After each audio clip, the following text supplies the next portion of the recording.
Hello, welcome back. आप सबों का स्वागत है रितेश कॉमर्स क्लासेस पे। मैं रितेश सर लेके आया हूँ फिर एक नया वीडियो, जिसमें आज हम लोग बातें करेंगे ईपीएस 12 वाले के लिए, जो कि 3 चैप्टर ऑलरेडी हो चुका है। चौथा चैप्टर आज हम लोग करेंगे।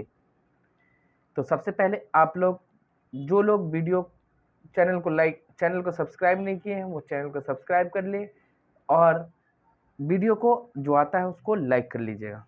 चैनल को सब्सक्राइब करने से आपको बेनिफिट मिलेगा और साथ साथ आप अपने अड़ोसी पड़ोसी सबको बेनिफिट दे सकते हैं दोस्तों में। तो आइए हम लोग टाइम को बर्बाद किए बिना आते हैं चौथा नंबर जो ईपीएस का है वो देखते हैं। तो ये रहा आपके सामने, जो कि आपको पता है ये मेरा हैंड रिटन नोट्स है। चैप्टर नंबर 4 है उद्यमिता, साहसिक सुअवसरों की पहचान एवं व्यवहार्यता अध्ययन। तो इसका पहला है हमारा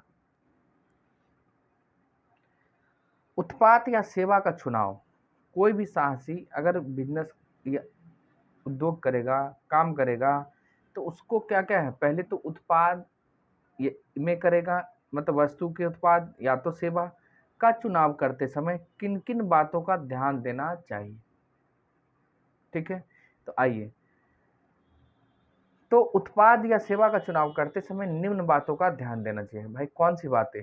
सबसे पहले, आप जो वस्तु या सेवा कहाँ पे बेचोगे, कहाँ पे बनाओगे, इसके लिए मार्केट होना चाहिए। तो सबसे पहले क्या होना चाहिए? बाजार का निर्धारण, मार्केट का असेसमेंट। ठीक है, उसके बाद व्यवहारिकता, मतलब अब तो गुड्स एंड सर्विसेज, मतलब हमने वस्तुओं और सेवाओं का तो चयन कर लिया, मार्केट भी हमने देख लिया, अब वहाँ पे प्रैक्टिकली काम करना है। उसके बारे में आपको बातों को ध्यान रखना है। फिर हमारा उत्पादन लागत क्या आएगा, वस्तुओं या सेवाओं के उत्पादन लागत, कॉस्ट क्या है, कॉस्ट क्या होगा, तब तो कॉस्ट से पता चलेगा भाई सेलिंग प्राइस क्या रखना है, उसमें कितना परसेंटेज प्रॉफिट रखेंगे। तो उत्पादन लागत, उसका प्रतियोगिता मतलब कंपटीशन, हमारा कंपटीटर कौन है उसका भी ध्यान रखना होता है। इसके बाद है कच्चे माल की पर्याप्त एवं सतत उपलब्धता। कच्चे माल की पर्याप्त का मतलब जिस बाजार में हम या जिस लोकेशन पे गुड्स एंड सर्विसेज का उत्पाद करेंगे, वहाँ पे हमें आसानी से कच्चा सामान प्राप्त होता है कि नहीं होता, इन सब बातों को भी ध्यान रखना पड़ता है। उसके बाद तकनीकी पहलू, टेक्निकल एस्पेक्ट, लाभ की संभावना, ये सब बातें आपको ध्यान रखनी होती है। उत्पाद या सेवा का चुनाव करते समय हमें इन सारी बातों को, सबसे पहले बाजार का निर्धारण, बाजार हो जाए तो प्रैक्टिकली काम होगा कि नहीं होगा, व्यवहारिकता, वस्तुओं एवं सेवाओं की लागत, उत्पादन लागत, प्रतियोगिता, कच्चे माल की पर्याप्त एवं सतत उपलब्धता, तकनीकी पहलू, लाभ, इसमें और जोड़ सकते हैं पूंजी कहाँ से आएगा नहीं आएगा, वहाँ के सोशल लोकल मार्केट कैसे हैं, सरकार हमें कानूनी कैसे हेल्प करते हैं, लीगली कैसे हेल्प करते हैं, वहाँ का इन्वायरमेंट कैसा है। तो ये सारी बातें को ध्यान रखना होता है। सिंपल सी बात है, आप अपने खुद को सोचो, अगर आप करोगे तो क्या क्या ध्यान रखना है, बस वही चीज़ें क्या की ज़रूरतें होती है। तो ये था हमारा पहला। अब आ जाइए, हम लोग करेंगे दूसरे से। तो ये रहा आपका दूसरा, कहता है साहसिक अवसर के बोध अथवा चरण। अब देखो ये ना कितना बार एग्जाम में पूछ चुका है, पास्ट ईयर एग्जाम क्वेश्चन देखोगे, क्वेश्चन बैंक, तो ये पूछ चुका। साहसिक अवसर के बोध, बोध अथवा चरण को लिखें। एक होता साहसी अवसर किसे कहते हैं वो अलग है, यहाँ पे बोध एलिमेंट। तो अवसर का अर्थ वर्तमान परिस्थिति के संयोग से लाभ उठा लेना होता है, मतलब अभी लोगों का क्या इंटरेस्ट है, मार्केट में क्या चाहिए, यही तो हमारे लिए अपॉर्चुनिटी होता है। अवसर, इसकी परिस्थिति के संयोग से लाभ उठा लेना। अवसर का यह संयोग हमेशा और प्रत्येक के जीवन में आता है, हर एक, आप जैसे आपके लिए क्या है, अभी पढ़ने का अवसर है, ठीक है, तो अवसर का यह संयोग हमेशा और प्रत्येक के जीवन में आता है। इसे सही तरीके से पहचान कर इससे लाभ उठा लेना साहसिक अवसर का बोध कहलाता है। ठीक है, अब देखो साहसी अवसरों को ढूंढने के विभिन्न चरण कौन कौन सा है। तो विभिन्न चरण ढूंढने के निम्नलिखित हैं। पहला है अवसरों को ढूंढना, अब अपॉर्चुनिटी को ढूंढो, फिर उसके ऊपर वैल्यूएशन करो, उस आइडिया के क्या करते हैं हम लोग, वैल्यूएशन करते हैं, विचारों का मूल्यांकन करते हैं, फिर उत्पाद एवं सेवाओं की पहचान, लास्ट में था परियोजना का आरंभ करना। तो पहले तो हमें अवसर ढूंढना होगा, कौन सा अवसर है। अवसर जब हो जाए उसके बाद क्या होता है, विचारों का मूल्यांकन, जो हमारे आइडियाज हैं उसका वैल्यूएशन करो, उसका उत्पाद एवं सेवाओं का पहचान करना, उस मार्केट में क्या हमारी बस आइडिया काम करेगी कि नहीं करेगी, इनका भी हमें पहचान करना पड़ता है। उसके बाद अब क्या करो, परियोजना स्टार्ट करो, काम स्टार्ट करो। तो ये था हमारा अब साहसिक अवसर के बोध, साहसिक अवसर के बोध। तो अवसर आइए आगे हम लोग देखते हैं तीसरा। तीसरा में क्या कहता है, नए व्यवसाय के या उद्यम की शुरुआत के लिए कितने चरण होते हैं। आप मान लो न्यू बिजनेस आइडिया लाए हो, नया बिजनेस करना चाहते हैं, तो आपके कौन कौन से शुरुआत में कौन कौन सा चरण होना चाहिए, क्या क्या होना चाहिए। तो सबसे पहला आइए हम लोग देखते हैं, व्यावसायिक अवसरों की पहचान उद्यमशील क्रियाओं के लिए ढांचा फ्रेमवर्क प्रदान करती है, जिसके अंतर्गत कोई उद्यमी कार्य करता है। इस ढांचे को 4 अवस्थाओं में व्यक्त किया गया। कितने अवस्थाओं में, 4 अवस्थाओं में विभक्त किया गया है, बांटा गया है।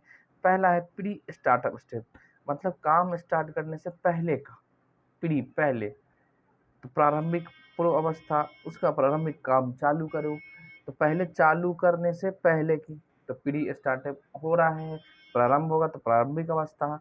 उसके बाद अर्ली ग्रोथ स्टेज होता है, प्रारंभिक अवस्था के विकास वृद्धि, प्रारंभिक वृद्धि अवस्था।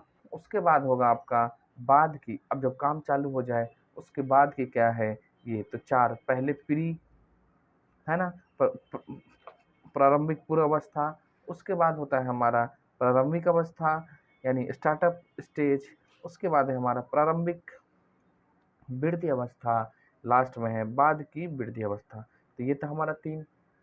हम छोटा छोटा वीडियो बनाएंगे, आराम से लिख लीजिएगा, कोई दिक्कत नहीं। अब देखिए क्वेश्चन नंबर 4 पे हम लोग आ जाते हैं। 4 में क्या कहता है वो ध्यान दीजिए। 4 में कहता है व्यावसायिक अवसरों की पहचान के क्या उद्देश्य है। व्यावसायिक अवसरों के पहचान की क्या उद्देश्य है। तो व्यावसायिक अवसरों की पहचान की प्रमुख उद्देश्य निम्नलिखित है। भाई कौन कौन। पहला है देश एवं क्षेत्र विशेष की आवश्यकताओं को ध्यान में रखते हुए, हमारे देश जिस एरिया में बिजनेस करेंगे उसको ध्यान में और उनकी आवश्यकताओं को ध्यान में रखते हुए लघु लघु मध्यम एवं बृहत, मतलब छोटा, उससे थोड़ा बड़ा, उससे फिर सबसे बड़ा, बड़े पैमाने पर उद्योग की संभावनाओं का अध्ययन एवं प्रशिक्षण करना। ये हमारा क्या होता है, व्यावसायिक अवसरों की पहचान के उद्देश्य। तो जिस देश में करते, जिस क्षेत्र में करेंगे उसकी आवश्यकताओं को ध्यान में रख के, है ना, एरिया को ध्यान में रख के, अब वहाँ पे हमें छोटे लेवल पे बिजनेस लगाना या मीडियम लेवल पे लगाना या बड़े लेवल पे, इसके उद्योगों की संभावना को अध्ययन और परीक्षण करना होता है। उसका देखो, एक निश्चित क्षेत्र में तकनीकी एवं आर्थिक दृष्टिकोण से भौतिक संसाधनों के उपयोग, निश्चित क्षेत्र एरिया एक फिक्स है, उसमें तकनीकी टेक्निकल एवं इकोनॉमिकल दृष्टिकोण से भौतिक संसाधनों के उपयोग एवं विकास की संभावना का मूल्यांकन करना। मान लो भौतिक मतलब फिजिकल में है और उसका टेक्निकल या इकोनॉमिकल यूज करके क्या बेनिफिट होगा, क्या यूज होगा, क्या उस एरिया का विकास होगा, की संभावना का मूल्यांकन करना।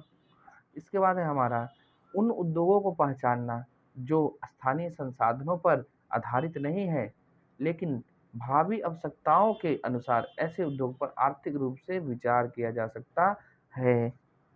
देखो स्थानीय संसाधन जो लोकल में है उस पर आधारित नहीं है, लेकिन फ्यूचर में आवश्यकताओं, फ्यूचर भावी मतलब फ्यूचर, भावी फ्यूचर आवश्यकताओं के अनुसार ऐसे उद्योग पर आर्थिक रूप से विचार किया जा सकता है। तो ये थी 4-5 पॉइंट है पहचान के उद्देश्य। और लास्ट है हमारा 5वां, कहता है अर्थव्यवस्था के विभिन्न क्षेत्रों में अल्पकालीन एवं दीर्घकालीन विकास संभावनाओं को ज्ञात करना, यानी short term and long term development जो होगा उसको ज्ञात, संभावनाओं को ज्ञात करना, किसके क्षेत्र में, अर्थव्यवस्था के क्षेत्र। ठीक है, तो ये था 4 हमारा पॉइंट। 5वां आ जाइए, इसमें भी बहुत सारा पूछता है। ठीक है, व्यवहार्यता अध्ययन, ये भी कितना बार पूछा, अब देखो ना, ये भी क्वेश्चन बैंक उल्टा के देखो, ठीक है। व्यवहार्यता अध्ययन क्या है और क्यों की जाती है? तो उत्पाद अथवा सेवा का चयन हो जाने के बाद, ठीक है, उत्पाद एवं सेवाओं के चयन हो जाने के बाद उद्यमी उसी साकार करने को उसे साकार करने के कि उसे होना चाहिए ना, उसे के साकार करने के लिए विचार प्रारंभ कर देती है। उसके उत्पाद के लिए जो योजना बनाई जाएगी वह कैसी होगी, कहाँ होगी, कब होगी, उपक्रम के कैसे संचालित किए जाएंगे, क्या लागत आएगी, विक्रय मूल्य निर्धारण कितना होगा, इसका असर अन्य प्रतियोगियों पर क्या होगा, विज्ञापन कैसे होगा, वितरण की व्यवस्था क्या होगी, आदि प्रारंभ से अंत तक सभी बातों का अध्ययन व्यवहार्यता अध्ययन के अंतर्गत आता है। इसमें कहने का कोई उत्पाद या सेवा का हम जब चयन करते हैं, जो भाई इस पे इसको बिजनेस करना, उत्पादन करना है, तो उसके बाद जो जो डिसीजन होता है, मतलब कच्चे माल कहाँ से आएंगे, संस्था कहाँ पे चलेगी, कहाँ पे फैक्ट्री लगेगी, कहाँ होगी, कब आएगी, उपक्रम कैसे संचालित हो, कैसे चलाया जाएगा, इस वस्तुओं एवं सेवाओं की लागत क्या होगी, विक्रय मूल्य कितना रखना है, और इसका असर हमारे जो कंपटीटर है उस पर क्या असर पड़ेगा, इसको भी ध्यान में रखा जाता है। विज्ञापन कैसा होगा, मतलब एक वस्तु के उत्पादन से लेकर बेचने तक की जितने भी प्रोसेस होते हैं, क्रियाएं होती है, वो कहाँ आता है, व्यवहार्यता अध्ययन। अब क्यों जरूरी है वो भी समझिए, के अंतर्गत आता है। इस चैप्टर का ये लास्ट है। व्यवहार्यता अध्ययन के आयाम मेजरेबल कौन कौन से हैं? तो इसके 4 मेजरेबल पॉइंट हैं। पहला है हमारा बाजार संभावना, दूसरा है तकनीकी परिचालन संभावना, वित्तीय व्यवहार्यता एवं संगठनात्मक। तो ये 4 बातें हैं, पहले बाजार, फिर तकनीकी, फिर वित्तीय व्यवहार्यता, उसका संगठनात्मक व्यवहार्यता।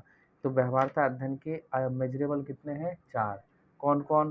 पहला बाजार, दूसरा तकनीकी, तीसरा है वित्तीय, चौथा है संगठनात्मक। बाजार में हम लोग किस बाजार में जाएंगे, नहीं जाएंगे, ये से बाजार का आकार क्या होगा, बाजार की स्थिति क्या है, बाजार में किस वस्तु की कितनी मांग है, ये सारी बातें रहती है।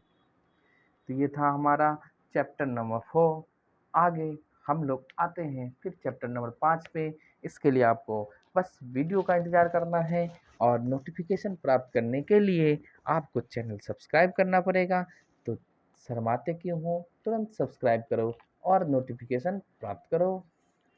ठीक, तब तक के लिए बाय बाय, धन्यवाद।